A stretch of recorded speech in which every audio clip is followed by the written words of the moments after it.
Hello and welcome to this, the Vergecast. It's weird without the music. I just realized. I don't have the. Will you sing the little song? That just sounds like you saying your name over and over again. All right. Hello and welcome to this, the Vergecast, the flagship podcast of TheVerge.com. I'm Nilay and Dieter. I'm the editor-in-chief of The Verge. And I got to say, we're at the Code conference. It's very late. I'm joined here by Dieter Bone. Hello. Lauren Goode. Hi. Casey Newton. What's up? All-star Verge West panel. I'm just going to be honest with the audience. It's 11:38 p.m. It's unfathomably late. Which is no. actually not that late, but we've been up since really early. Yeah. I've been working since 6. Yeah. And on only a few hours sleep. And we have spent the past hour and a half listening to news and information about cyborgs and AI, and I'm so slap happy. Yeah. I can't even. Literally anything could happen on this podcast. Yeah. Well, mostly what's going to happen is you're going to hear the tinkle of ice cubes. Hello, bourbon. Or is it bourbon? Or is it? So I didn't do a fake scissor vodka ad last week. Yeah, and I I was received real mad. angry mail about it. So this episode of the Vergecast is brought to you by Scissor Vodka, a fake vodka that I made up that I'm going to keep plugging until somebody pays me for it. Presumably somebody here. There's billionaires everywhere. Yeah, right? I got to go get some Elon money. Raise Vodka. your Come glass, through the night. your ice-filled Money. glass to our audio producer Andrew Marino, who's going to deal with the garbage that I'm going to send him at the end Oh of God, this. Thanks, Andrew. It's not good. Andrew, you're you know what? You're just a good guy. You're just a good, trusting, caring man who sent us to L.A. to Ranchos Palos Verdes with a bunch of microphones and a dream, and here we are making the Vergecast. So we should describe what the Code conference is for people that don't know. It's Some say it is the premier tech conference. I agree with in that. America. yeah. So And the it used to be the All Things, it was the D conference for a long time. yeah. Prior to this, when Recode was All Things D. But then they and retired the D. It started, and they retired the It's really late. You can't do that. They Sorry. retired the D. D conference actually started before the website All Things D started. This was years ago, over a decade ago. Yeah. And So, pay but attention. for There the will be a past few quiz on years, this at the it's end of the been Code podcast. Conference. But yeah, we've had speakers in recent years like Elon Musk, Bill Gates, Sheryl Sandberg, Jack Dorsey, Ginny Rometty. I mean, the list goes on. And then back in the day when it was the D conference, people like Steve Jobs would actually come and speak on stage, which was pretty remarkable because he did not do many non-Apple event appearances. Right. I mean, the Code conference is amazing, and to be here is amazing, and to watch Walt and Kara pull together their incredible network of everyone powerful in tech to basically prove themselves on stage is amazing. But today was a very long day. Yeah. We just came from Elon Musk, which we will talk about in depth later on in the show. But I think it's safe to say that all of us had to take a 20-minute break after Elon being like, we all live in a simulation. I'm going to inject neural lace into your jugular veins, and my company is not entirely dependent on something called Earth-based revenue, which Lauren has just been giggling about that quietly for literally an hour. As opposed to that old Martian money. I mean, it was just wild. So we'll do that in depth a little bit. But it actually Code started yesterday. Yeah. With a barn burner. I mean, there's tons of speakers. I'm only going to focus on a few, but barn burner opening. Lauren's still laughing at Earth-based revenue. She's melting in front of my eyes right now. 1, 2, 3, serious. No, we don't know. This audience knows what we're doing. Right. Take the normal Vergecast, push it into much more tired and a little more drunk, and here we are at Code. I'm not drunk at all. It's a huge Well, problem. Get to work, Got Dieter. Dasani That scissor right here. vodka won't cut through the night by itself. Anyhow, so we're at Code. It's been amazing. There's one more session tomorrow. Yep. Of which the highlight I think is going to be Nick Denton of Gawker. But the big tech players are all over and done. And like I said, it started yesterday with, I think, one of the best opening sessions I've seen at Code. Jeff Bezos spoke, and he kind of started a little bit slow. Yep. And then Walt asked him about space, and then his mind expanded, and he said incredible things about what he wants Blue Origin to accomplish. And then he got really expansive about Amazon. So Let's go through that a little bit. What did you think of Bezos? Lauren, and looking at you. Lauren is like, she literally just fried out. Like I watched the light blink out from behind her eyes. Well, we talked a lot about AI. Artificial intelligence has been a recurring theme throughout the conference, and Walt and Kara are making a point to ask pretty much every single guest on stage what their thoughts are on AI. And one of the things that Bezos said is that I found notable is that he thinks you can't possibly overstate how much impact artificial intelligence is going to have on society over the next 20 years, which you can either interpret as like, wow, that's great. Like robots are going to make our lives better, but it could also sound somewhat ominous, I guess, if you decide to look at it that way. So I found that to be pretty interesting. I also thought, well, I know that Amazon has apparently been doing this education program for people in its distribution centers for a while now, but he really made a point to talk about that, which I kind of see as I don't know, maybe in some ways a counter to the reports that have been coming out in recent months about Amazon's treatment of workers. And then he offered me a job in this really indirect way, which was really bizarre. It wasn't indirect. It was By very direct. indirect, you Yeah. mean by like shady, like No, Yeah. he basically Lauren asked a question about wearables, which Yes, is great. I asked like 3 questions about Yeah, wearables. and then she used all of the pieces of that buffalo and wrote like a report about how Jeff Bezos dodged the question about wearables, which you should read. It's amazing. But Lauren asked a question about wearables and pushed him, asked to follow up. And then what was his line? He's like, it sounds like you want a job in product. Yeah. Come see me after the show. Come see me. Come talk to me. Yeah. And I was, Did you? And both No, Walt and I no. hissed at Jeff Bezos Because for I coming love after our The talent. Verge. Oh I my mean, God. come on. I'm all in on. I'm doubling down on journalism, guys. That's where the Doubling money is. down Oh. on that is where the money is. Snapchat. Okay.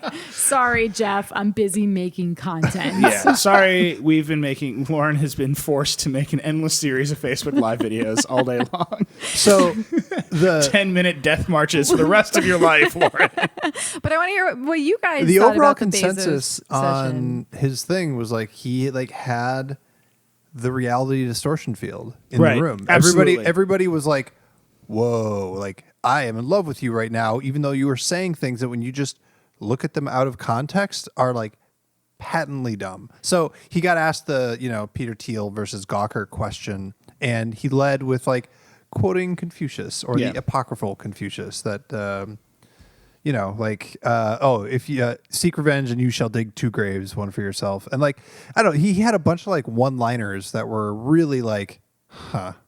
But in the room, they totally played. Yeah. And He had great and so- presence, like yeah. commanding presence. And so in the room. like Yeah. everybody at this conference was like, oh, look at this. The Steve Jobs mantle. He might be going to Bezos. Yeah. And I have feelings about that.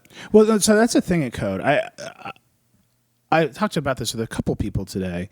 The history of the D conference was, it's an astounding history, right? Like the highlight performance of the D conference, I think, was D10 when Jobs and Gates were on stage together. Mm-hmm. This was famously the only conference Jobs would do, and he would say amazing things and be off the cuff. He was Steve Jobs. And I think the history of the stage and like being on stage with Walt for this opening session is very much, can you perform at this level? And I think 3 years ago, Elon Musk had that kind of moment, like He commanded absolutely the room. did. Yeah. Yeah, everyone left the room that year with an Elon Musk man crush. Yeah, it was just incredible. And this year, Bezos had that moment Yeah. and it owned the room. And I think we were saying he had these he was prepared, right? He had things he wanted to talk about in a way he wanted to talk about them.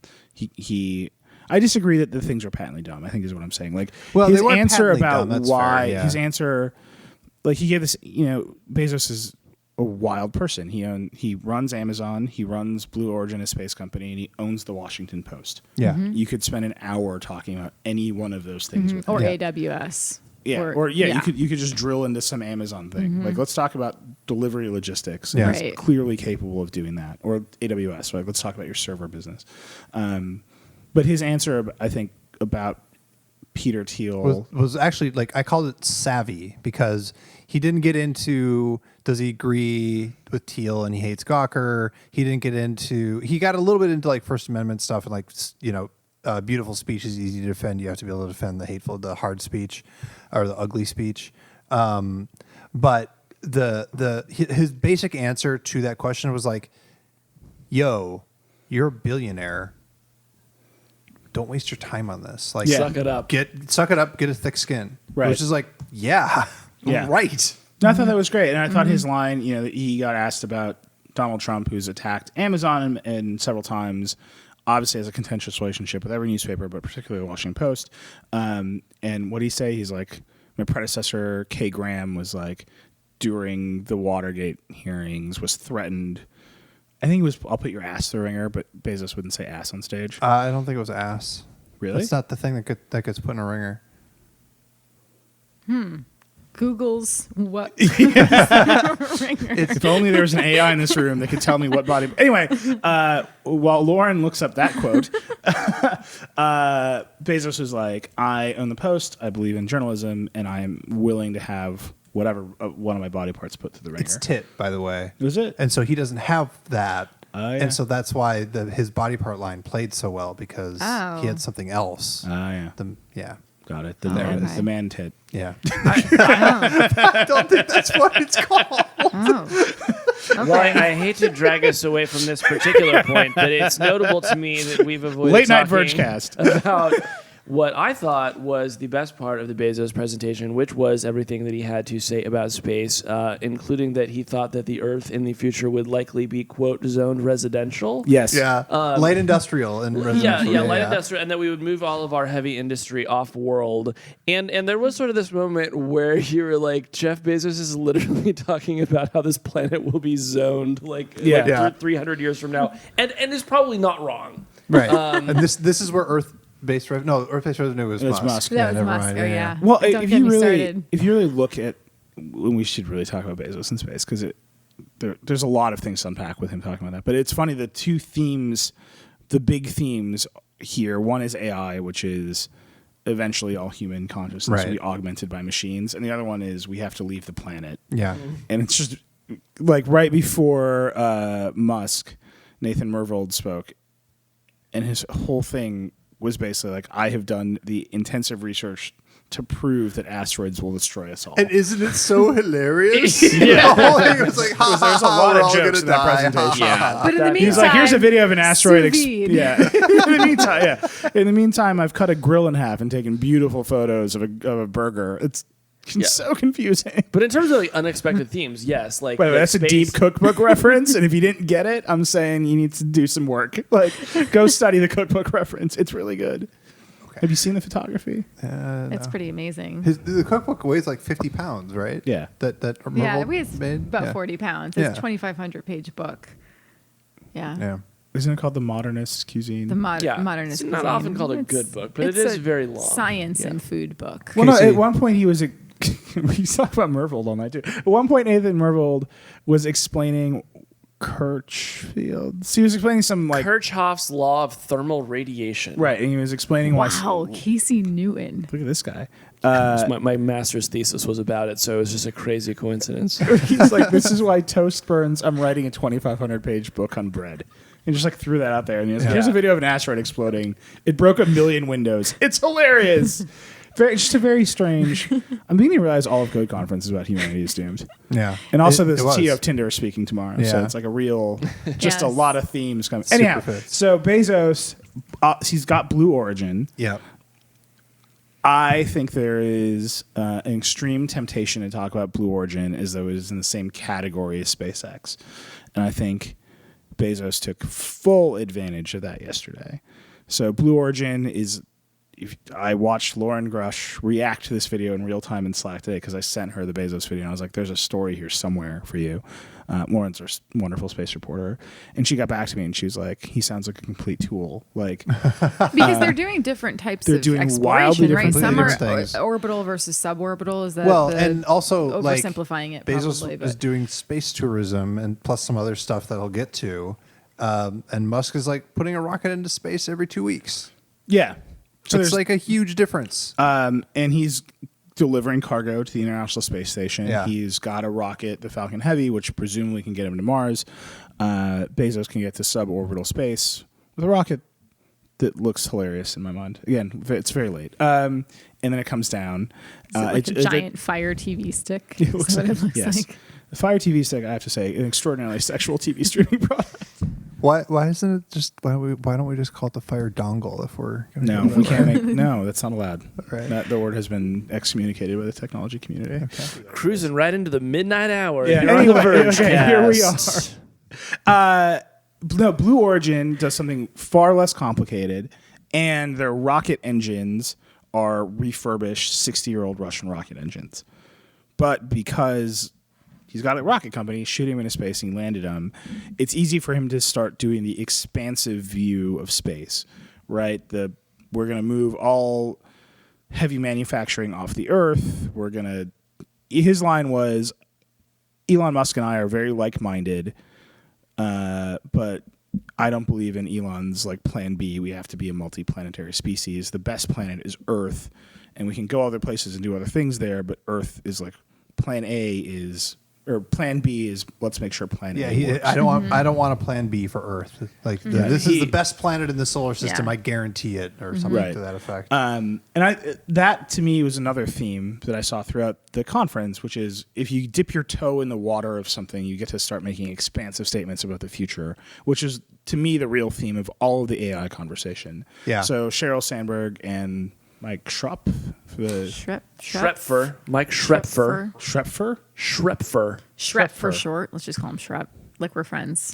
but We're not. We don't really know you. But thanks for coming. Schrepfer, the CTO of Facebook, were on stage talking about their AI products, and Schrepfer was like, soon we'll put auto braking in every car, and that will solve 70,000 car crashes in the United States.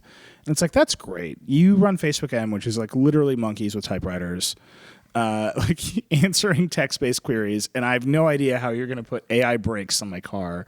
And the connection between I've got a toe in the water here and this grand future here is pretty shaky. And I thought that was the thing about the space conversation with Bezos that was really shaky to me. It was, you're launching the rocket in a private space flight. You're another billionaire in space.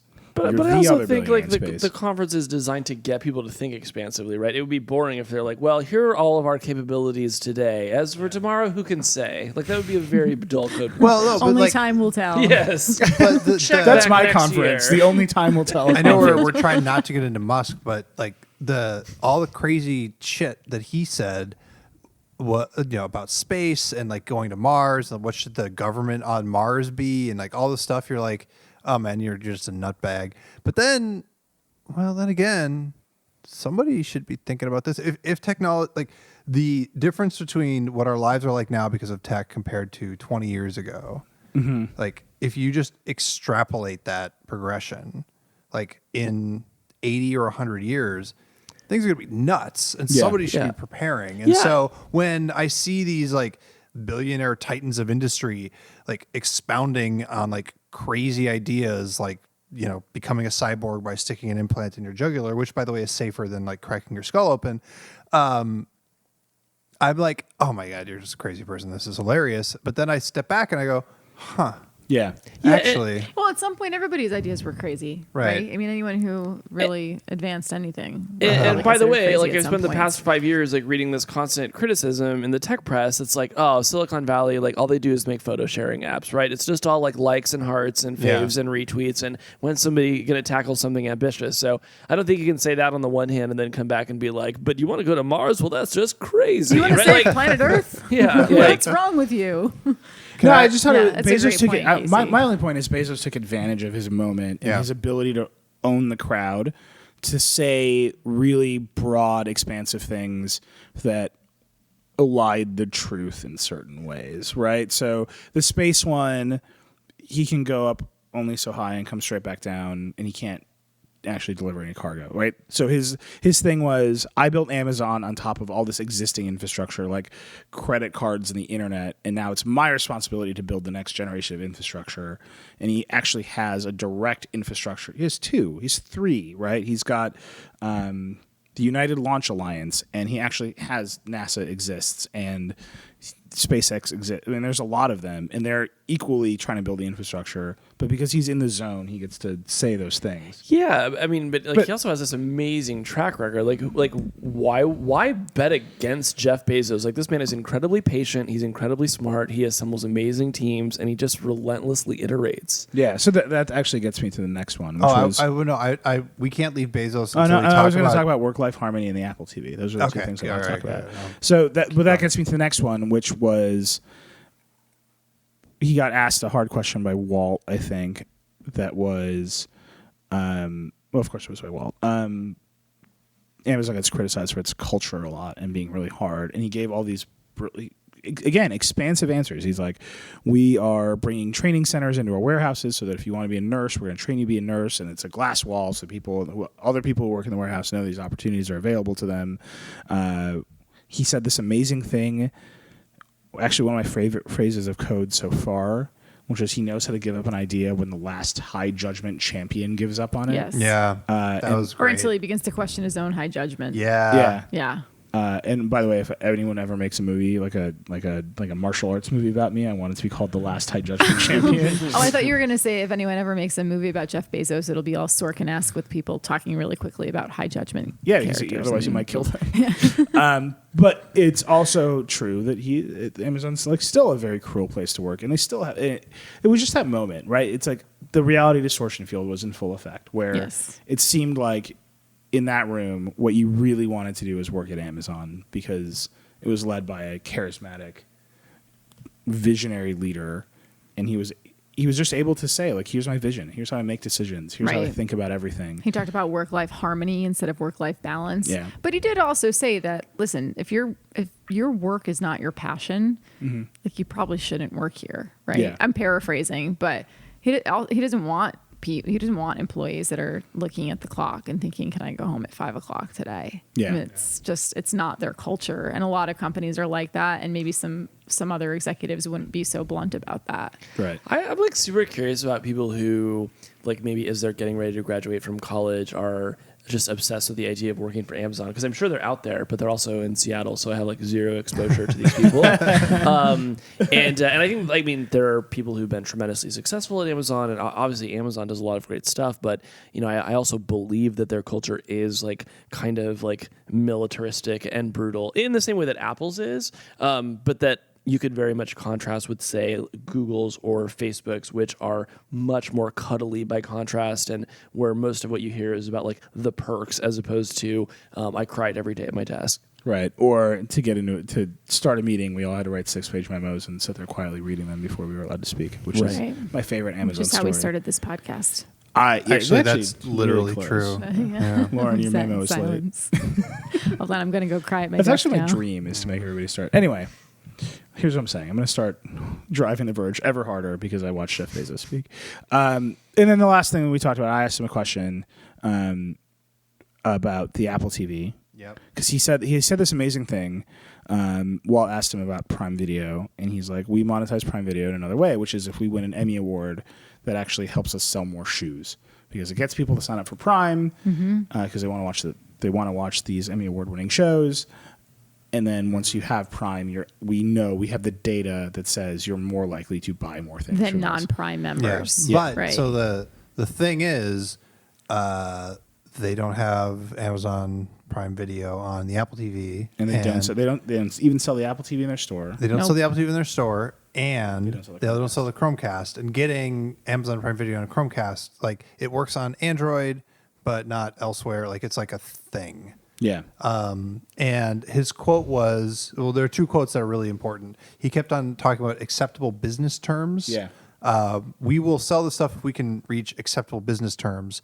And then he also kept on saying over and over again that like private business discussions should remain private. Right. And I'm going to leave it at that. Yeah. And like, it's just blindingly obvious, to steal Nilay's phrase, blindingly obvious. Blindingly obvious. That he doesn't want to pay Apple's cut of 30% on, software signups. And so because Apple won't budge on that, he's like, screw this. Right. kicking We're you not out on of the the store. platform. And I have to say, like, man, would it be fun to be a fly on the wall of those negotiations, right? Because you Right. you have like by reputation, you have two of the most like brutal negotiators of all time in Apple and Amazon. And so I'm just super curious, like, what is the tenor of those discussions? Yeah. Does it end with slammed doors? They're cutthroat. But no, like They're absolutely literally cutthroat. today in Bill Gates' session, he recommended a book, and I was like, "Oh, I'm going to read that book." It was about AI because that's what everybody's talking about. And I did what you do when you want to buy something. You open the Amazon app, and I'm like, "Oh, it's the Amazon app! Hooray! Oh, there's a Kindle edition. Great! I want to read it on a Kindle. Where's the buy button? Yeah. I can add it to a wish list, but I can't. What the? Yeah. Right. Yeah. And then I Right. open up the web page because that's what you do because the web apps are way better, So obviously. Prime than is what, the other. $99 a year? Uh, Does it Yeah, go I up, think does it go down? like I it's think- been 79. It's 99. I don't know what it is now. Yeah. Maybe your grandfathered in. I actually don't know. I should check. I should be more careful Yeah, about what they- I'm getting yeah. charged for. This is not a useful, whatever. We're all just literally Google Googling. is not If, good to if tell you know how Prime much costs. Amazon Prime costs, please tweet it at Nilay. That's at reckless on Twitter.com. Days from now, I will learn Yeah. how Learn much your Amazon Also, Prime costs. also membership. if you think that Google Play Music is superior to Spotify, please tweet at Reckless. Amazon, when you send your Prime membership renewal notices, you don't include the price in that email, so you really should probably start doing that. But like, Anyway, the point is- here's a question about Wait, the let me finish acceptable the Prime. business terms. Let thing. me finish the Prime thing. Okay. Presumably, Spotify costs $10 a month. Yep. If you buy it on the web. Yep. And it costs $12.99 if you buy sign it up from through the Apple. Apple. Yeah. Presumably, Apple could just pass along the tax. So if Prime is $99 a year, let's say, they could just charge. You could open the Prime app on the Apple TV, and it would say, "Sign up for Prime. We'll bill you $129 a year." Right. Well, no, I think it's Amazon that has to choose to like increase the price on Apple. No, that's TV. what I'm saying. Yeah, Amazon yeah. could do it that way, Yeah. and they would just pass on the Pass tax. the tax on to Apple is the 30%. And I just don't think they want to do that. No, I don't And think I they think wanna do that. Apple is just firm, like this is the price Yep. that we charge people. Yeah, But- but that's but- an annual. Oh, I see what you're Yeah, but saying. And then for so- each but in-app they're not purchase. so firm and with every everybody. year. Right. No, but there wouldn't be any. There are no more in-app purchases. Well, I guess you can sign up for like cable stuff, but right? No, Prime you can actually buy a la carte episodes for like $1.99 an episode in Prime Video. Not all of right. it is free streaming. I mean, you check out some of the content, and you still have to buy it from within the application. Right. So I there's the 30% tax to be there for all Right. that stuff, and you can buy like CISO or whatever the hell it is through Prime. I swear to God, NBC's failed comedy service. Peter Kafka had the some Go 90 of story- comedy streaming services. Didn't like HBO or didn't somebody manage to convince Apple to like trim down or not be so rigorous on the 30%? And it was like HBO or somebody like I swear to God, Peter Kafka had a story about this. Can I Losing my relay a mind. piece of wonderful code conference gossip that I heard today? Yeah, That's let's Go hear it. 90. Yes. Oh God, go 90. Share it. Oh, go 90. I don't know if this is true. This is complete code conference gossip. Just pure code conference gossip. I do not know if this is true. I desperately want it to be true. Verizon is considering rebranding all of its video offerings, including the TV shit, is Go 90, which is hilarious because Go 90 is all about turning your phone 90 degrees. And your TV is already fucking turned 90 degrees. But what greater way to capitalize on the amazing success of Go 90? I mean, already an entire generation is growing up, turning their phones a different way and watching these Verizon exclusives, and it's shaping their childhoods. and now they will turn their they can televisions turn 90 their degrees. TVs sideways. I mean, this I is do brilliant. not know if this. I'm 100%. I don't know if this Let is me true. ask this question. I just. What are Verizon's other TV services? Fios. Oh, Fios. Yeah. Okay. Let me ask I this don't know if question. it's Look. true. I'm just saying, don't you want it to be true? Oh, very much so. Go 90. Look, I mean, let's my face God. it. Fios, not a great brand. Like, Yeah. no, like No, it's fiber optics outside interoptic self. something. Yeah. It's like VoIP. Fiber in outside. if you know what Fios stands for, tweet at Reckless on Twitter.com. I think it's like. I think it actually just stands for fiber optic optic. service. Like they didn't That's get beautiful. very far. Maybe Like, it's they- an operating system, fiber optic operating system. no. Like Comcast, it's got its. No, because then it's like fiber in operating system. Like, It definitely this seems is the like, worst conversation we've ever had on the Vergecast. Yeah. Anyway, but the Apple TV, he was very clear. Yep. But the answer about Apple TV is right. That makes sense. I don't want to pay their tax, so we're Yeah. staying out. Yeah. So- And but- many people have made that decision. So they're staying out of putting their app in the Apple TV.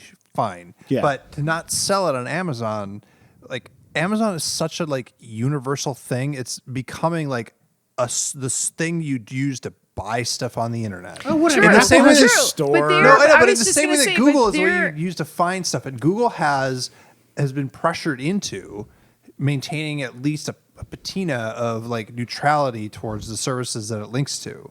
Mm-hmm. And do we need to get to a place where Amazon needs to have that same sense of No. neutrality with the stuff that But they it's not, offers it's in not the store? actually enforced. I mean, you can look at it in one of two ways. You can look at it and say, yeah, they're not being very nice, first of all. Yeah. And second of all, it's, it feels, there's something about it that feels anti-competitive. But at the same time, like we talk about this a lot with Apple, when Apple phases products out of its store that may be in some way competitive to a core Apple product. Right. And sometimes we write about it and I'll say, hey, Apple just got rid of all these fitness trackers in its store because they're about to introduce the Apple Watch.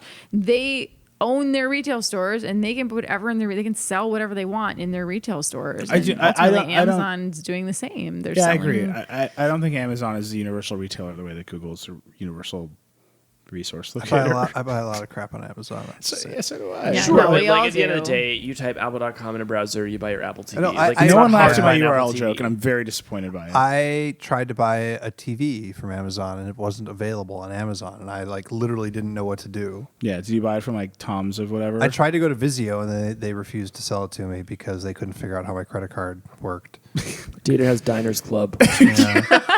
No, I just changed addresses because We're I not moved a restaurant, to California. Bone. And So anyway, but that's the can we Apple. just talk about my TV for the rest of the podcast? Yeah, let's Yeah. let's get into the I do wanna specs. hear You turned about it it. 90 yet? I'm Is gonna it mount it in curved? portrait. Have you gone vertical video I'm with your mounting the television? yet? TV portrait mode. It's a second screen for Snapchat. It's gonna be great. No, but it makes sense with the Apple thing, right? We don't pay the tax. Everybody has the argument with the tax. Spotify is like going to Congress to talk about how the tax is unfair versus Apple. Like, well, that's the issue. Yeah. Why would you not support Chromecast, which is charging you no tax? Yep. Which is just we're still in your app on a phone. So and you're going Bezos' to push the button and send it to a TV. in the simplest Bezos' answer possible to way. that, no, I don't have it in front of me, but he like, we want the app to run with the right experience on your thing. But like, that's insane because you just put it in your app on the tablet. Yeah. So It works my- on their Android stuff. And by the way, the Amazon Prime Video app is not that amazing of an experience Right. anyway. Yeah. So, They ensuring that are- it's go ahead. They're super rigorous about, I think you can only store like 12 episodes of a show. Maybe somebody's going to correct me and it'll be great. But Tweet it at Backlon. yeah, but no, I'm like, oh, I'm gonna like be away from internet for like a while, so I'm gonna just store all the stuff offline because Amazon Prime lets you do that, and that's amazing. And then like, I wanted to store a whole season of a TV show, and I couldn't store the last 2 episodes of a season, so Yeah. so I'm just gonna be left hanging. This is the least sad thing I've ever It's heard. the worst thing that's ever happened to me in my My entire theory life. is that Amazon is pissed about Google Play services. Yeah. And how not functional Fire OS is because they can't. Right. And they are. oh, because Google's putting more and more into Google Play services instead of into core Android. Yeah. Yeah. So All that right. they're shackled by their reliance on Android for Fire OS, which is a fork. And they are punishing Google by not supporting the rest of the Google ecosystem. Because Yeah, if you make the Chromecast stronger, you strengthen the Google ecosystem. I think that's right, and yet also like these seem like essentially empty gestures. Like, do we really think that they're costing Apple or Google a material amount of revenue with these things? Yes. Okay. Yes, actually, I do. I think it's really interesting to me that the Amazon video apps support AirPlay because they know that the Apple TV is the most popular of these devices. Yeah. They support the Roku because it's one of the most popular of these devices. No, they support the Roku because Roku will do anything with anybody at any Poor time. Roku. Look, here's Yeah. what's And good. Roku also share ad revenue based on ads that are running against the different apps on their To me, it's interesting platform. primarily insofar as Amazon never stops patting itself on the back for how much it loves its customers and how it will do anything for its customers. And they start from the customer's needs and they work backwards. Yeah. But then you see stuff like this and you're like, but when we have any sort of minor competitive skirmish, we will absolutely ruin the customer's experience. Right. Yeah. Okay. We've gone very long. We gotta on go way Bezos. long, yeah. Here's what's gonna happen next. Paul is going to tell us about a gadget. Ooh. Then I'm going to read some advertising. Then we're going to come back. Casey's going to say 2 or 3 extremely cutting, precise sentences about Twitter and Facebook. Because Jack Dorsey spoke, Sheryl Sandberg spoke. Then we got to get into Sundar. Yeah. We got to get into Elon. Yeah. All right. Paul, take it away. So my gadget of the week is HP made a backpack, or they're making a backpack. It's a VR backpack, and I'm very excited. So we already knew that there was gonna be a VR backpack by Zotac, which is one of these like mini companies that like makes like gaming PC kind of components and like motherboards and graphics cards and stuff. We knew they were gonna make a VR backpack. Then this week we found out that MSI, another one of those companies, is going to make a gaming backpack. But now HP is going to make a gaming backpack, a VR backpack. And I don't know why. I guess maybe I do know why. I know exactly why I love this. And sure, it's partly because I want VR like untethered. If you've played with like Oculus or Vive, no matter how great the experience is, you're always gonna you're a little worried about this cable that is plugged into a very expensive PC, and you don't want to get all tangled in it. So getting rid of that worry would be great. But that's not what I'm stoked about the most. I'm stoked about a truly wearable, hardcore PC.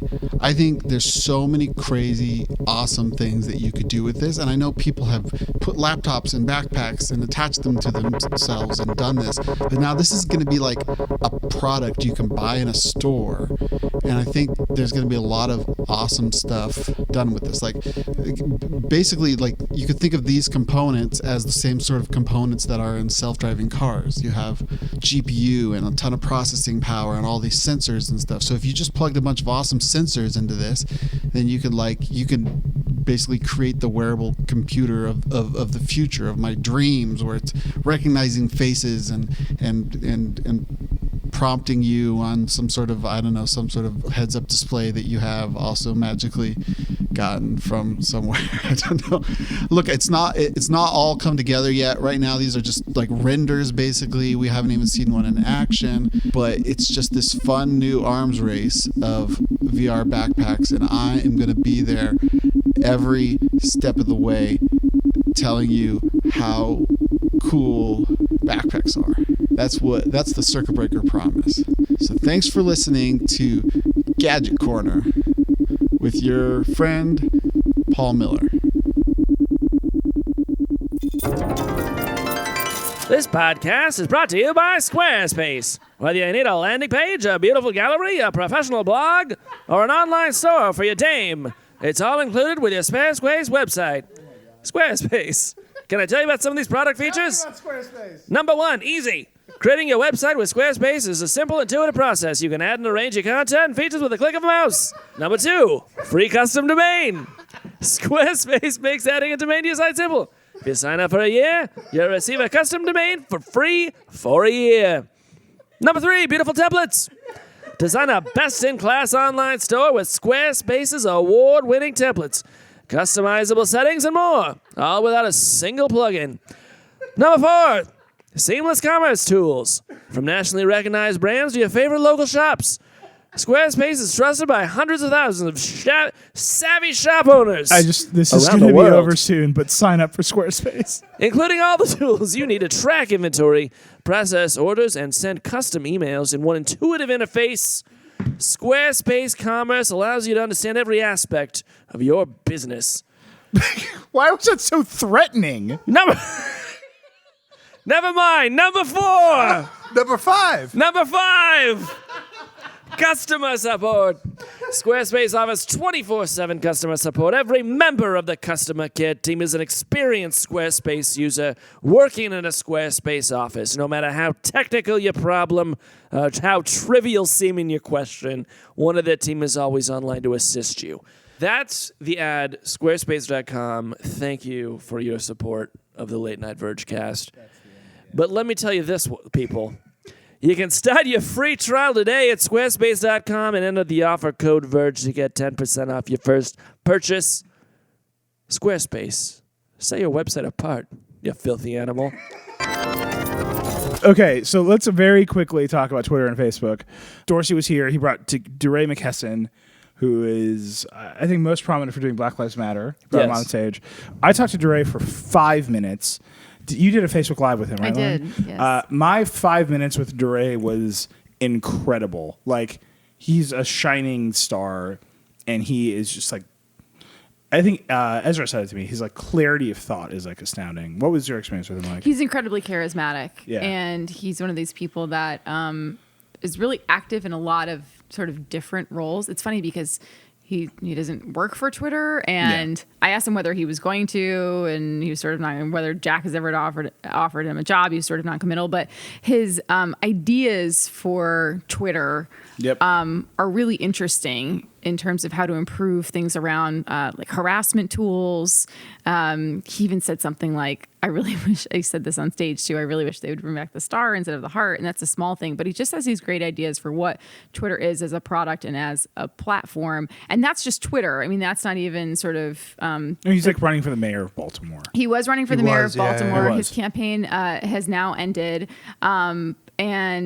But he's still a very prominent activist in the Black Lives Matter movement, and is a very outspoken person when it comes to things like police brutality. And he's just he's just a really, really interesting person. Yeah. And he's not a super hardcore techie like the people here. And this is a really tough crowd. And I feel like he was as charismatic, if not more so, than a lot of the people that we heard speak today. So this is like and I know Casey has a thought about this, even though he's literally falling asleep in his microphone.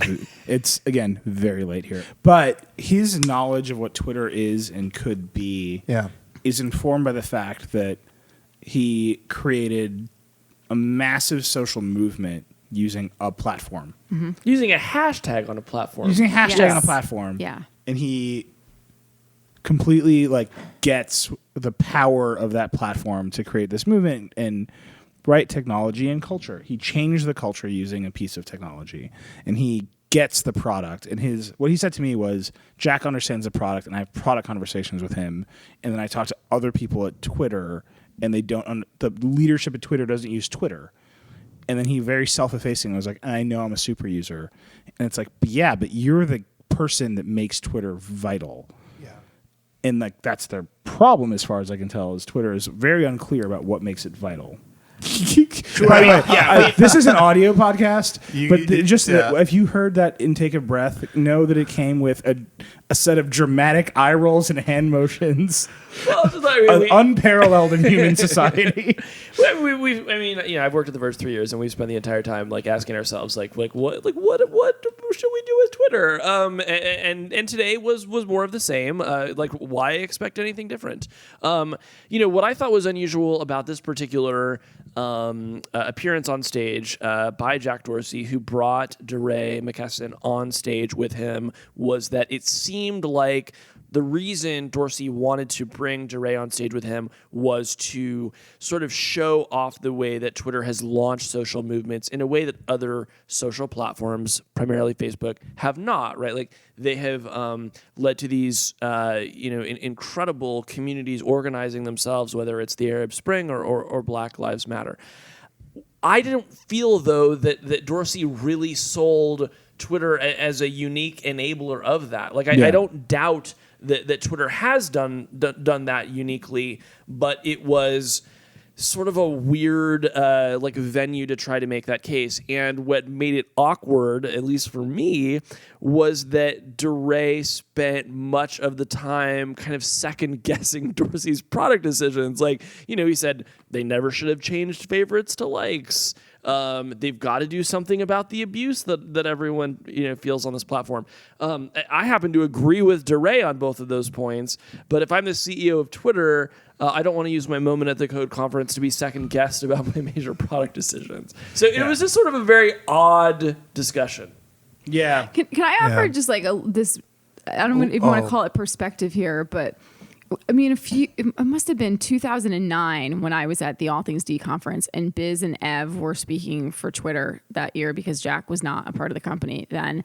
And everyone kept saying to, this is Evan Williams and Biz Stone, kept saying, how are you guys going to make money? What's the future? How is Twitter going to survive? What's the future of Twitter?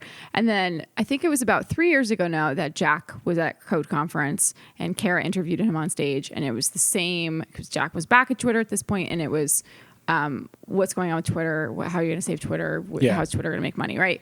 And so like fast forward to now, right? Yeah. And everyone is still saying, what the hell is going on with Twitter? Is Twitter going to survive? What's going to happen to Twitter? And they're a public company. They have 310 million monthly active users and claim like 1 billion monthly unique visits, right? So they have ballooned to a pretty large social network. If you pretty large if you define them on the terms they want to be defined on, but like not large at all if you compare them to Facebook. No, of course. Twitter absolutely doesn't want to have happen to them. No, and we don't know how many of those monthly active users, quote unquote, are actually that active, right? And how many of them are bots and all of that. But it's like Twitter just keeps on keeping on. And I don't know. I mean, I love Twitter, so as a user, so I feel like I'm kind of partial to it, and I'm not closely examining their advertising revenue the way that maybe some media reporters are. But I just admire that Twitter is still here after people have been doubting it for so many years. The thing that's different to me this year is in the previous years, like it's been all the same questions the whole time, but the questions are always like, so someday you're going to need to figure this out. And if Twitter's ever in trouble, or like some people say that Twitter is like needs to fix this thing. And if so, what do you think? But now it's just like, how are you going to save Twitter? Just flat out on stage. No like couching it in like something to soften the question. Just Peter Coffey saying, so you have to save Twitter. Twitter needs saving. And Jack Dorsey's like, yep. Yeah. Like, well, I mean, that is just way starker than it's ever been for them. I think and they've done all but no product innovation. I mean, Casey's written this story 1,000 times, but hold on. I'm going to say a thing. I'm going to try to transition us. All right. Do you know the only company they didn't talk about AI on stage was Twitter? Yeah. Right? They didn't talk about any of it. Mm-hmm. And they got bots. Different kinds of bots. There are racist bots on Twitter, and they follow all of us. I'm going to blow up your transition just because we have to say one thing on this podcast before we move on to Facebook, which is, don't know that the Jack Dorsey should have wore a Stay Woke t-shirt. He absolutely should not have worn it. Okay. Well, but they gave one. I was really hoping all of the billionaires in the audience would wear a Stay Woke t-shirt. Yeah, I mean, like, but he had DeRay with him. That's why he had. Yeah, that's why. But when the question was asked to Jack Dorsey directly, what does Stay Woke mean to you? He gave like just a completely like timid answer. Like, it means pay attention. I think what Dorsey would say is that shirt was made by Blackbirds, which is Twitter's group of black employees, and I think Dorsey probably viewed wearing that shirt as a sign that he is an ally, both of his employees and that movement. Yeah, I agree, except that he didn't just say that. He was too timid to just say that. Yeah, I wish that he had. I would have cheered.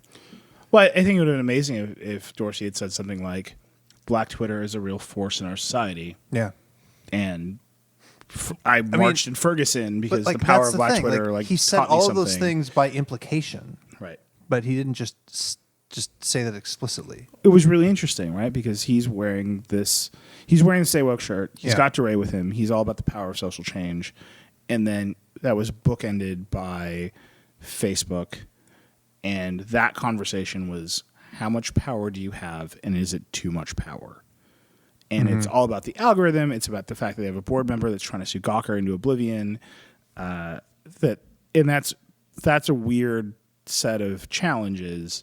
If on the one hand your issue is Facebook as a platform is run by liberals, and the algorithm suppresses conservative news, and on the other side you've got a powerful billionaire board member who is a Trump delegate, and he is trying to sue a liberal news outlet into oblivion, like you've just messed up across the board. And it was, I don't know. Or are you just proving that you truly are a platform for all ideas? Yeah, everyone hates us. We can't possibly be biased. That's usually the Schrepfer, the CTO. Schrepfer. Shrep. He had, I think, maybe the worst answer to "Are algorithms biased?" I've ever heard. Because the only correct answer is, well, the question was, can algorithms be biased? The only correct answer is yes, and his answer was, and Sheryl Sandberg was like, the best way to improve the newsfeed is for you to give us more information. Share more. Yeah. I know. No, she actually said, she didn't say share more. She said, give us more information, which and she clarified the next sentence was, your likes and your shares and your recommendations all help us understand, but more information to Facebook. It's like the only way to save the village is to burn it completely to the ground. Right. I don't know. What did you think of Facebook today? So I have to be honest, I was doing a bunch of different things during the conference today, so I missed the part about trending topics and how and Shrep's answers for how that actually works. I did hear Sheryl say that you should share more, and that's great. I heard some type of analogy like, well, just like you sign onto Facebook and you see a different news feed from the person next to you, it might make sense that the trending topics you see are also different because of the various things that are informing those. But I want to go back and listen to that again. But I thought what was more interesting was Sheryl Sandberg's just sort of relinquishing of any kind of responsibility on the part of Facebook for having Peter Thiel as a board member and sort of refusing to really participate in that conversation about it. She just kept saying, he acted on his own. He's his own person. He's an independent person, independent of Facebook, and he made these decisions on his own. And it's we are not treating Gawker any differently in terms of our relationship with publishers and distributing content. And that was sort of it. Like that was it. And then actually Joshua Topolsky stood up and asked a question and said, so just to confirm. And then again, yeah, after and that, again. And so is he still on the board? Is he still on the board? And we finally get the answer. Yes, Peter Thiel is going to remain on the board. So we got that answer. But that was sort of, I don't know, maybe it just all felt a little too neat and tidy. But that's the right answer, right? I mean, he didn't do anything illegal. He did something that maybe you disagree with and you think is classless. Casey has a good thought on this, and this is the part where I disclose that my wife works for Facebook, but I'm not. Your wife works for Facebook? Yeah. She works for Oculus, which is a division of Facebook. Your wife, when did that happen? Yeah. I'm just fucking with you. It's late. God damn it. It's very late. When are you moving back to New York? I miss you. We're in the same room. I know. So I think the issue for Facebook is it creates this optics problem where, trust me, there is going to be another case where Facebook's news judgment comes into question for one reason or another, whether it's trending topics or something else. And as long as Thiel is on the board, there are those who will turn and look and say, well, look, Peter Thiel's meddling with the news. And it won't be literally true, and it won't matter. It's going to eat away at Facebook's credibility with the public. So I think if Thiel was planning on stepping down from the Facebook board within the next couple of years anyway, this would be a good time for him to transition off the board just to save Facebook the headache. And if he doesn't, you can just expect us to keep having this conversation indefinitely. Yeah. Mm-hmm. But doesn't that give too much credit to board members? I mean, do you think... I made a joke today to Casey. It gives so much credit to board members, but on the other hand, like you forget how powerful the board is. Like Nick Bilton put up a Twitter story on Vanity Fair just ahead of Jack Dorsey appearing on stage, and he like gave us another turn of the screw of the machinations that have happened inside Twitter, and it's all about the board. Like Ed Williams like tried to convince them to buy Medium for an insane amount of money. So the board like doesn't matter until it matters, and then it really matters. Right. I mean, it's hard to imagine. It really is like Peter Thiel coming in and saying, to news editors on Facebook's news staff, like, I really don't think you should promote this Gawker live video today because I've got a problem with Gawker, right? You should promote this Verge live video. Yeah, starring Lauren Verge Goode. instead, please. All Vox Media properties. No, just the Verge. But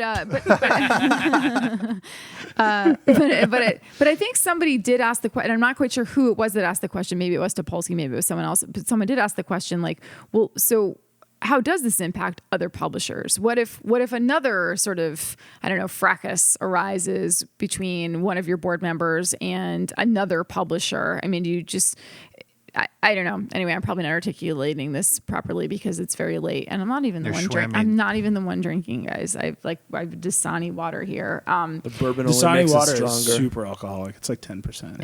It's really strong. I'm gonna have to take It's a car basically home. Zima. Yeah.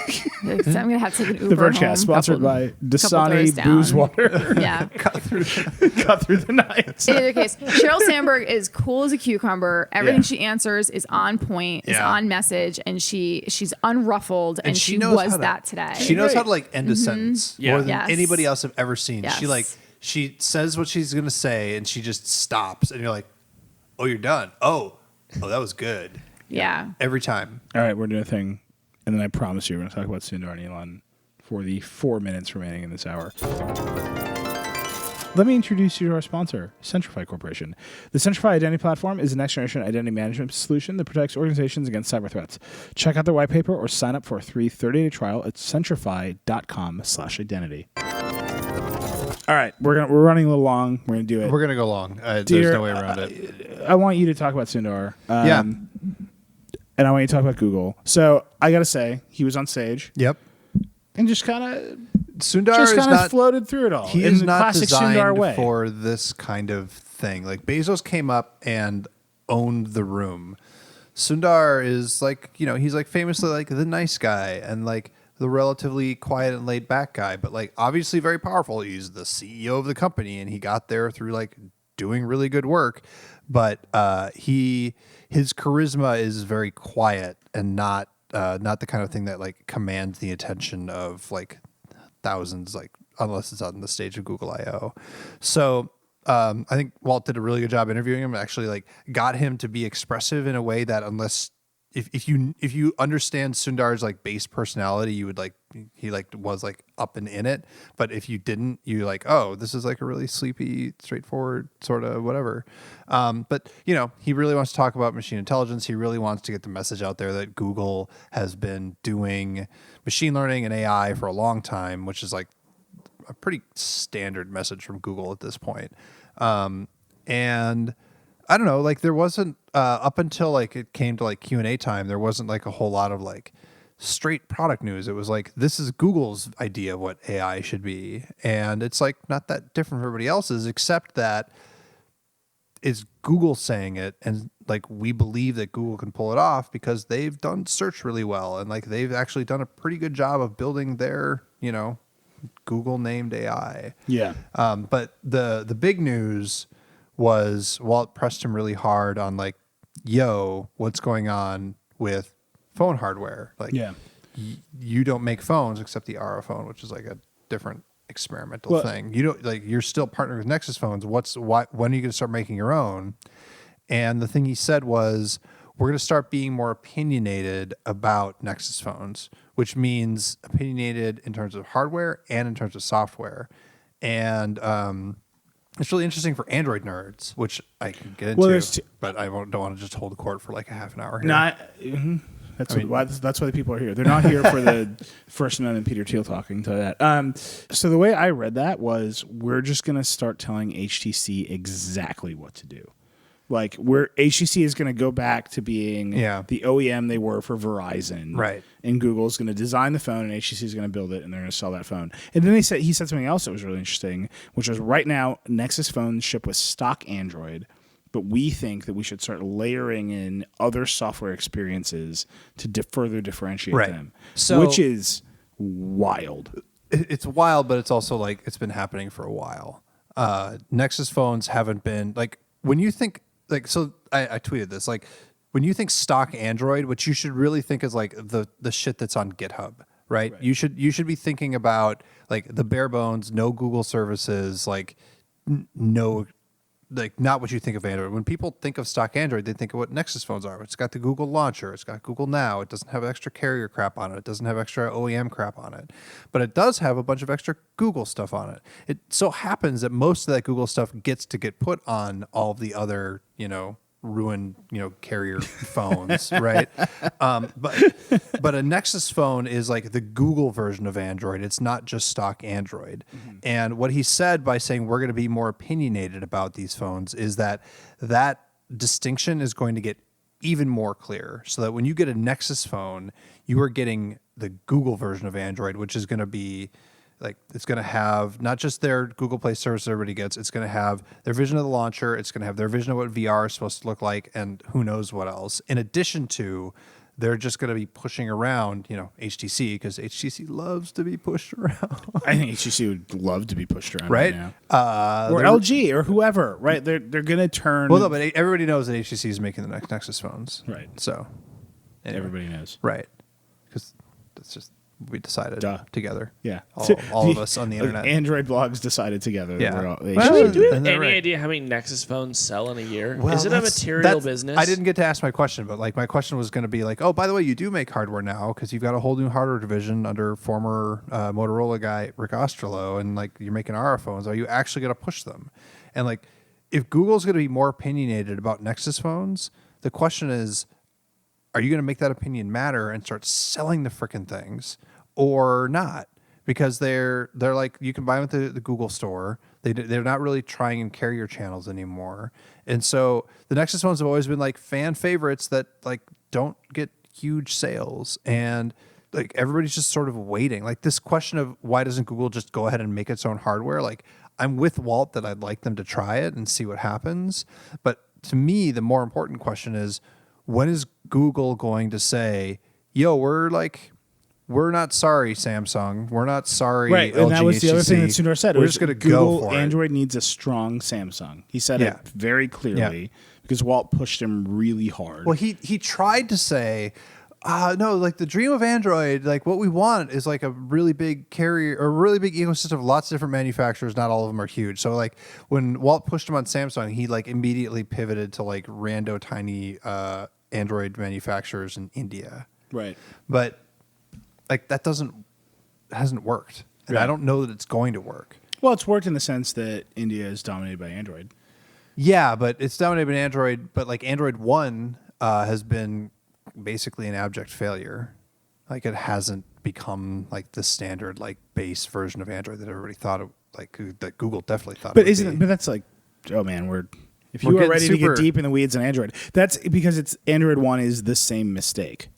Right, as Nokia saying we're going to put Series 40 in the developing world and then transition them to Maemo. Like what people wanted was actually fucking Android. Yep. And then a bunch of cheap phone makers delivered actual Android in those countries. What's interesting is the discussion we're having right now, and the discussion we're about to have about messaging apps is like core to Google's big problem, which is they want to talk about Google as like Google search and the Google Assistant and Google machine learning, and telling that story like it's like IBM, right? Like IBM, and they got their CEO went on stage, she talked about Watson, and everybody was like, yeah, great, Watson, okay, whatever. But like that's where Google is going with like their core product of like becoming basically like a like underlying service of the internet. And the thing that we all actually want to talk about are products, and like until that underlying service of their machine learning hits a product like Google Home, we're all like, yeah, sure, great. And I don't think they figured out how to like get around that. Yeah. Well, so Lauren, you hung out with Sundar today. You did yet another of your many Facebook Lives. We hung out. Yeah, Lauren's dying. Really Here's the thing about Facebook Live. They're all stunts. They all need to last 10 minutes. And I would encourage you to listen to this podcast for the next 10 minutes to see if Lauren literally dissolves into a puddle. Lauren wrapped rubber bands around Sundar's head. No, but you hung out with Sundar today. And what'd you think? Well, I mean, I've spoken with Sundar before, and he does have a reputation for being a very nice guy, which is something I asked about, whether or not that's something that bothers him. What did he say? He punched her No. right in the mouth. He said, "You watch your tongue, Missy." Wow, Casey. Yeah, and then he tore shit up in the green room. Sundar trashed the green room. Totally. It was like seeing some 90s rock band like in the hotel room after the fact. It was just a mess. No, actually, for some reason, I was like just thinking of like the Eagles, but that's not any. That's super not Super 90s. not a 90s. Lauren, again, floating through space and time right now. I was like, Joe Walsh, not in the 90s. Don Henley was with Sundar today, just fucking ripping shit up at the Code Conference. Oh my God. I absolutely don't even know what's happening right now. No, so I asked Sundar the really, really hard hitting question that Walt didn't get to ask on stage, which is what his morning routine is. So first I asked him how he felt about having this reputation as a Silicon Valley nice guy. And he like worked as a Jedi mind tricks and was like, I was, I didn't know the guys. And he said, he takes a long-term view, and that I think that To was his a very morning routine? no, to his well, why? Eventually it will be the afternoon. I begin by eating dinner. So Google has this thing where they always say it's early days. Yeah. So he wakes up in the morning, oh, it's early days. Literally. That's where that comes from. We're in the first inning of this morning. This morning is only 1% penetrated. I think there's a lot of opportunity. We can't wait for the ecosystem to develop today. Yeah, so he takes a long-term view on his omelets. He really, you know what? I'll tell you what. Yeah. You guys go to our Verge, You can do it. Go to our Verge. Whatever you do, it's very important. There's a message waiting for you at our I just Verge. want to point out that we still have to talk about Elon Musk. I feel like would such. also like to I'm point like a torture. Like I'm a medieval torture. I'm like, you have to stay awake Yeah. until we can talk about the Theon man Greyjoy who didn't have it believed- this bad. I would just like to state for the record that I am not drunk and not drinking. This is just my very, very tired state. I'm going to go to the Verge. Just Verge. go there. And Everything I think about Sundar is in that we put the place. video on the site of my brief little interview with Sundar Pichai about Google Home, why he doesn't keep prototypes in the home. He tests things at work, his morning routine, and Mr. Nice Guy and all that stuff. It's a fun conversation, and check it out. But Dieter really, I think, offered more value. Lauren's like, my album is coming out on May 31st. I believe was yesterday. It dropped yesterday. It's funny. She's doing a two-handed peace sign right now. She's like, check out my new record It's exclusive to Rdio, on theverge.com. Wait, what Wow. about turntable? which is no Poor- longer running. Wow, it's the Vergecast is getting really bad when we're just doing RDO burns. All right, I don't know. I like Rdio. Okay, but it's gone Also, now. No, it's Sundar not. said things about messaging. There were. Oh, they yeah. were- Oh my God, there's No, a no, whole we're other not Google going to part. get into it because just read the Read article. Dieter's piece. Basically, they don't have an answer. The They have Vergecast like also 8 getting answers. real bad when we're just like, some stuff happened, but what you should do is turn off this podcast and begin reading our articles in your car. Okay, so I'll just do it really quick.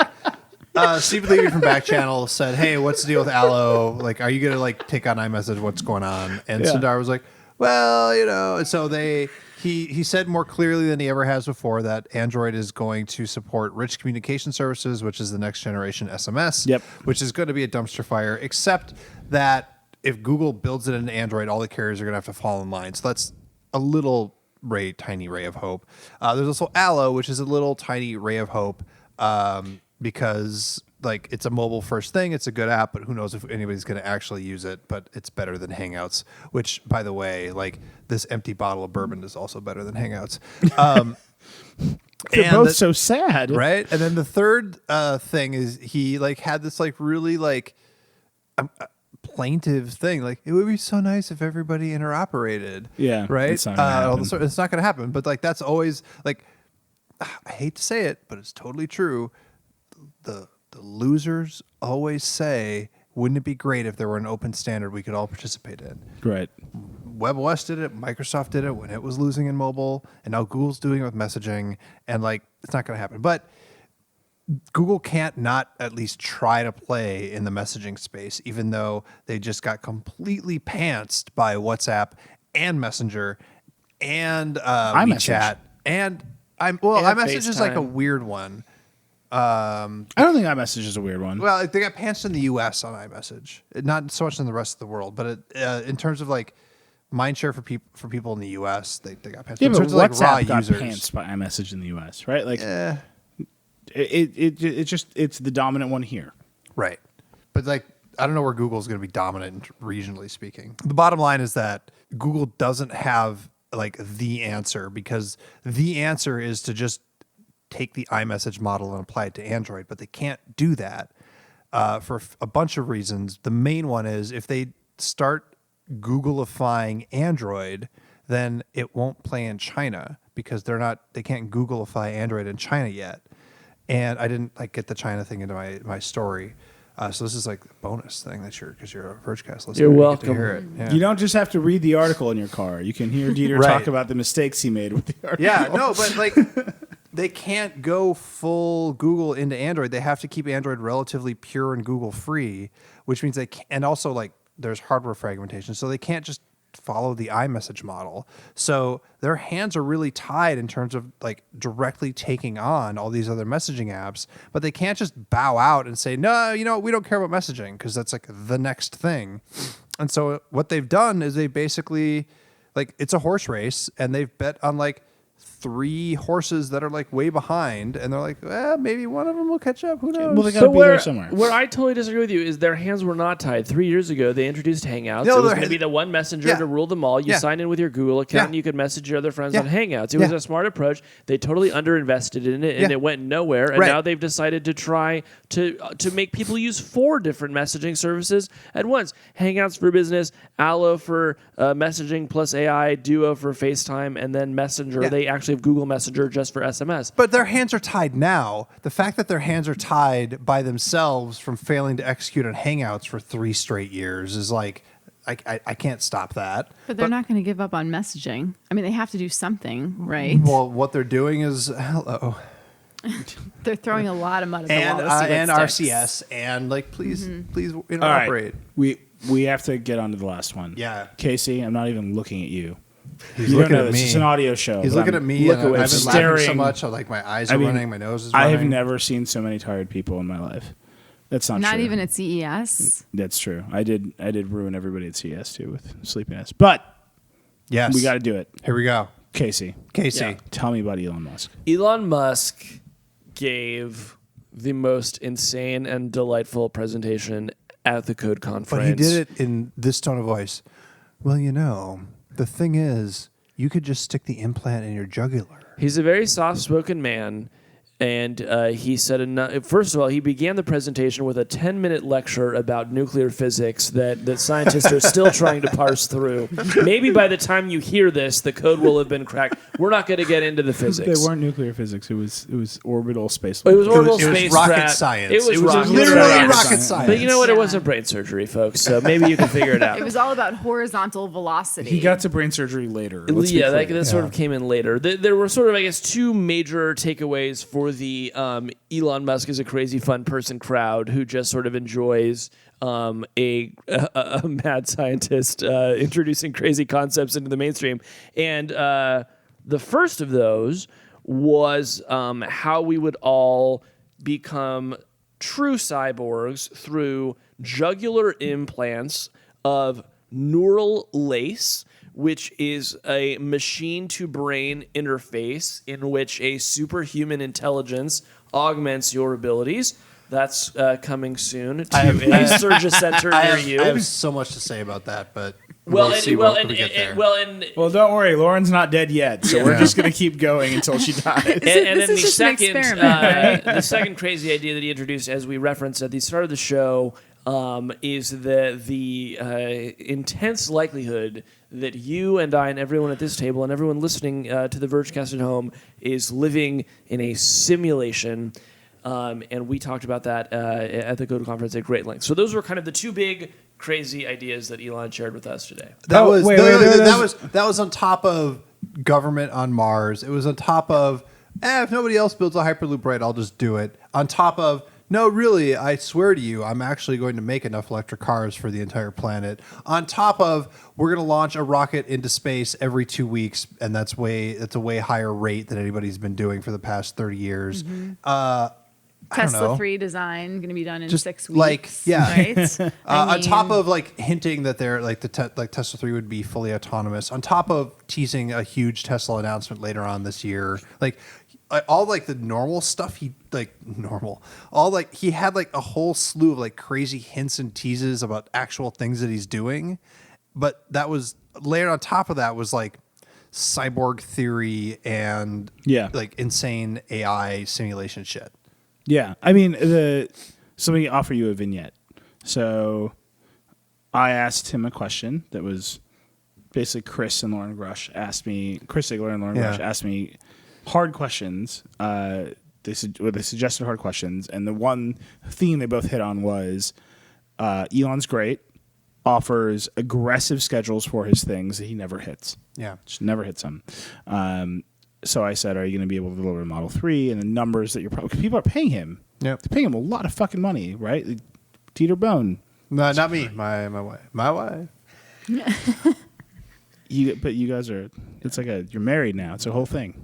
Are we going to talk about my finances right now? Because I just spent $2,000 on a TV, and I don't want to get into it because I'm going to get in huge trouble. Dieter sent his TV to Elon Musk as a pre-order. Anyway, it doesn't matter. Dieter's family is a unit, pre-ordered a Model 3.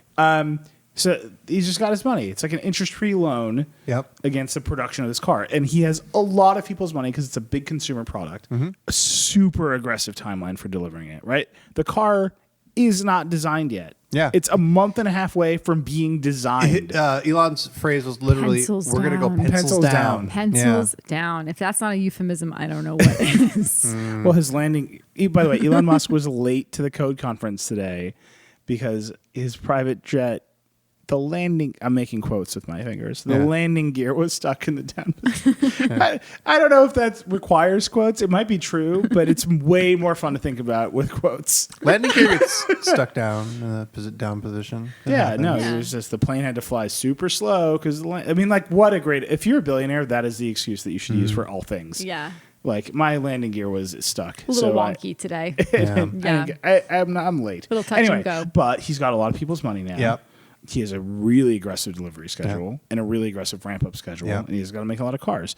And he said, we're going to pencils down 6 weeks. We think we're going to hit it. Nilay, for the entire conference, has been the guy to go up to the microphone and ask the hard question. Not a hard question. Like the straightforward question, but like everybody sees it as hard because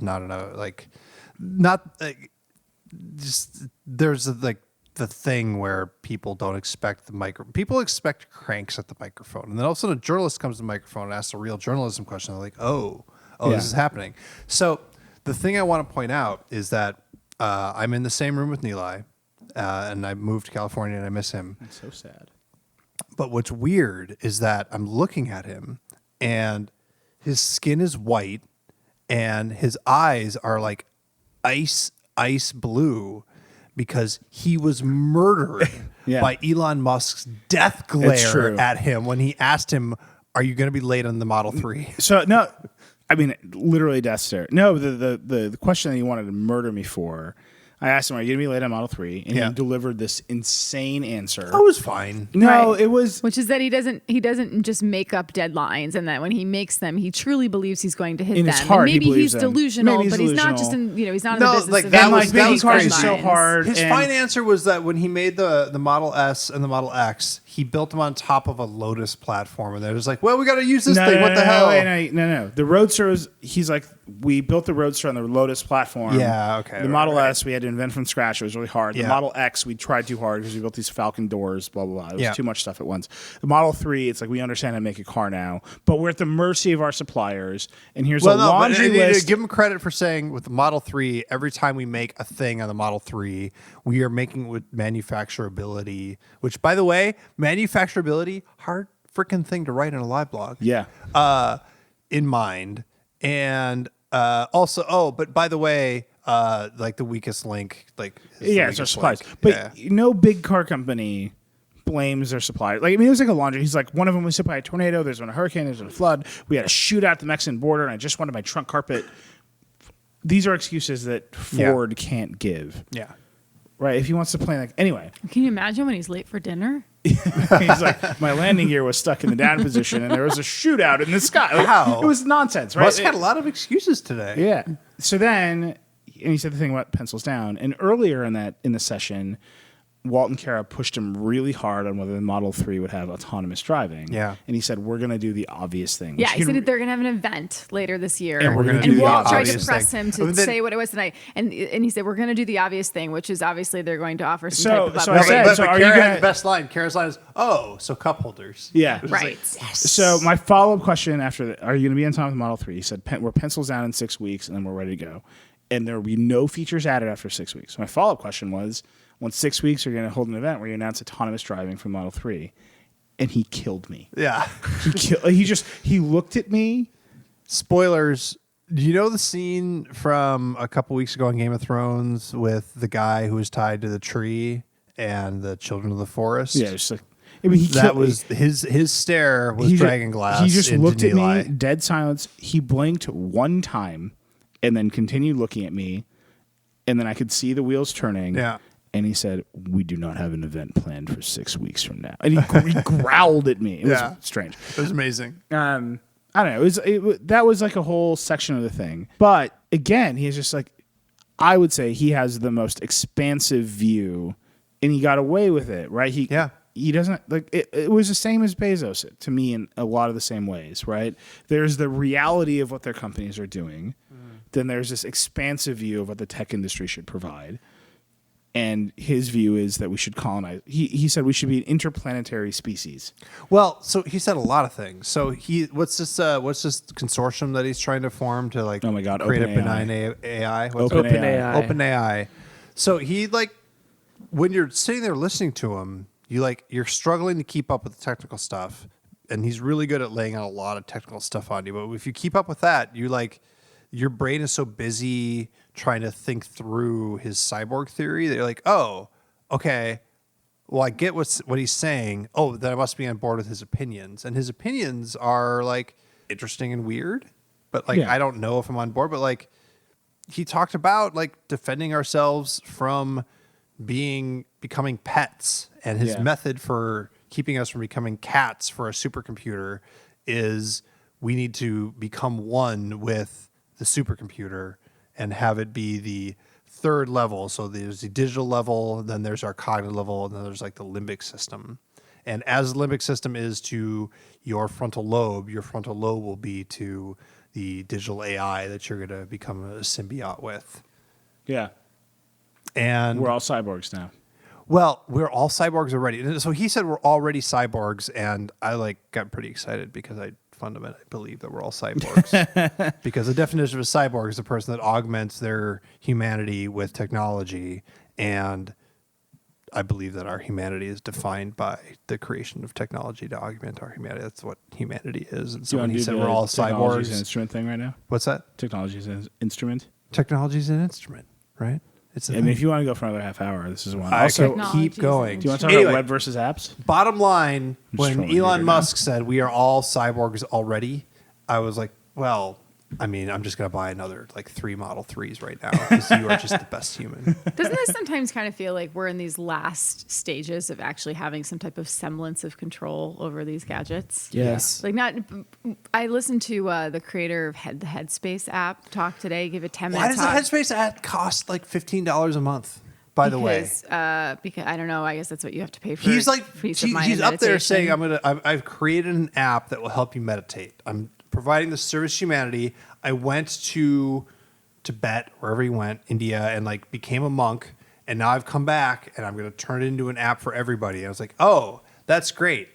Why am I paying you $15 a month for this? Yeah. You can meditate for free. You can and meditate should. for free. You can find videos on YouTube and other apps that will help guide you through it. Right. I don't know. It just becomes the thing. But he made a really great point about our relationship with our devices. And I'm totally paraphrasing at this point, but my interpretation of this is like your device, like your phone is just like a piece of metal and glass. It's not anything greater than that. Your phone expects nothing of you. We have these relationships with our devices right now where we're like, oh, I have to check my phone. Like I have to check my computer, but that's actually coming from us, from within us. It is not our devices that are demanding that we check them. And the relationship that you have with your computing device is ultimately the type of content that you put on it and the type of content you decide to interact with. And so we still have that control. Like I can still look at my phone right now and I still have some element of control. Like I have to use Slack for work and I have to, but and if you're listening to this, you have to respond to Facebook Live notifications and then watch the Facebook Live. You also Yes. have to go 5 stars Yes. on iTunes, which Right. is the only rating system for podcasts. No, I But get if what I you're wanted saying. to delete like all of the apps except for Apple's and crappy native apps right now, I could do that and I could never check those, and then I could just use the device how I want to use it when I want to use it. But it feels like, based on everything everybody said, from Bill Gates to Bezos to Ginny Rometty to Elon Musk, like AI is like super intelligent. AI is actually imminent within the next 10 to 20 years, and like I am wondering about that control So shift. Ginny Not- Rometty, she said, CEO She's of a IBM. CEO of IBM, yes. She said, within 5 years, we will not make decisions without the benefit of AI, which is incredible to think about. Also, an incredibly privileged thing to say because you have to have access to all this stuff. But that's great. What Lauren's saying is, right now we have the choice to like throw the phone in the ocean, like walk away, and like live some semblance of a normal life. If everyone around you is augmented, you can't participate unless you also choose to be augmented. Right. And so that was the open AI thing, which Musk talked about at length, and then threw just insane shade at Google. Yeah. So Musk's point was, AI is great. I think it's cool because he thinks everything is cool, basically. But we have to democratize it so everybody has their own AI and they're all augmented equally, and we're all making equivalent kinds of decisions, so one person can have control. And Walt said, "Do you think anyone's scary?" And Musk said, There's Just one one. company. "There's one company." He stared dramatically into space There's and said, just one. Yeah. Yeah, and then Walt asked he asked a follow up, which was, "Are they making a car that will compete with you?" Which is very much is it Google? Yeah. And Musk was like, "Wink." There's just one. He actually said the word "wink" out loud, which I thought was weird. Yeah. That's what I'm going to start doing. I'm And going to then- start pronouncing emojis. and He was then- like, "Smirk, smirk, smirk." He pulled a sword out from behind the red chair and cut off Kara's All right. head and said there could be only one. We've gotta- and then he was immortal forever. We've got to wrap this up. Here are some things I know.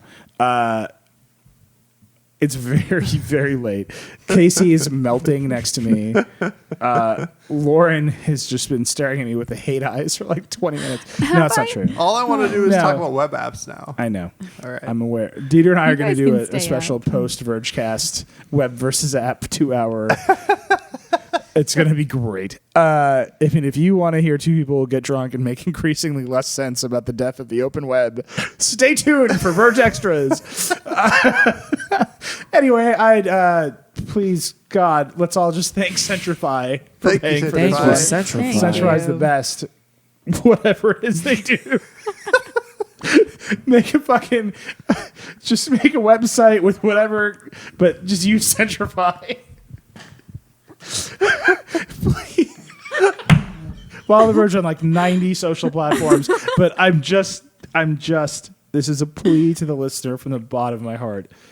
Lauren Goode gave her soul to Facebook Live today. I've never seen anyone have to turn it on for at least 10 minutes at a time. Except for Lauren, and Ryan is your cameraman. Yes, he's Yeah. great, and Allison's the producer, and they're running around with this like massive backpack that has all the tech in it that they need to get, because Yeah. Facebook is obviously not running natively on a camera, and so but it's been really fun, and also I mean that, and also be sure to check out the Facebook Live where I shave my head. Yes. Well, Wow. no, so I don't think And you can find all this at Here's what's gonna happen on that Facebook Live. Recode.net. Spelled Yeah, D-O-T-N-E-T. Lauren, moonlighting, is that the right phrase? So now I am. Moonlighting for Recode this week. we But let Lauren, you. it's been really fun to work with the Recode team this week. That's like actually a thing that I have completely enjoyed, is like our little Verge team and the big Recode team all coming together to cover this conference. So Lauren's Facebook Lives are all on The Recode page, Recode, you'll see other videos. There's coverage. Literally every sentence Elon Musk said has now been turned into a story on TheVerge.com. Yeah. So if this preceding conversation made no sense, please, God, get out of your car. Stop driving the car, or let the robot drive the car. Let God, like Jesus, take the wheel and start reading. We're on every social platform, but the only one that matters is wherever Lauren is on Facebook Live. Go there to those things. Go to iTunes. Do whatever the fuck it is you do with iTunes. Listen to What's Tech with Chris Plant. Lauren's got a great podcast called Too Embarrassed to Ask. Casey just stands on street corners in San Francisco and yells at people. Looking for faves. Find his. Control Alt Delete is off this week, as you may have noticed. But Walt's back next week. He wants to talk about code. We're going to get into it. And Emily and Liz do Vergecast, which is wonderful as well. I think that's it. Let's do another 30. Let's just do a quick 30. Let's just do it, guys. Let's just power through. What are we going to talk about? And if you were worried the Vergecast would become pre-taped and not be as insane, I trust that you believe that the spirit continues. And we're out of bourbon, so I'm just going to wander the streets looking for booze now. Rock. Roll, Yeah. Paul.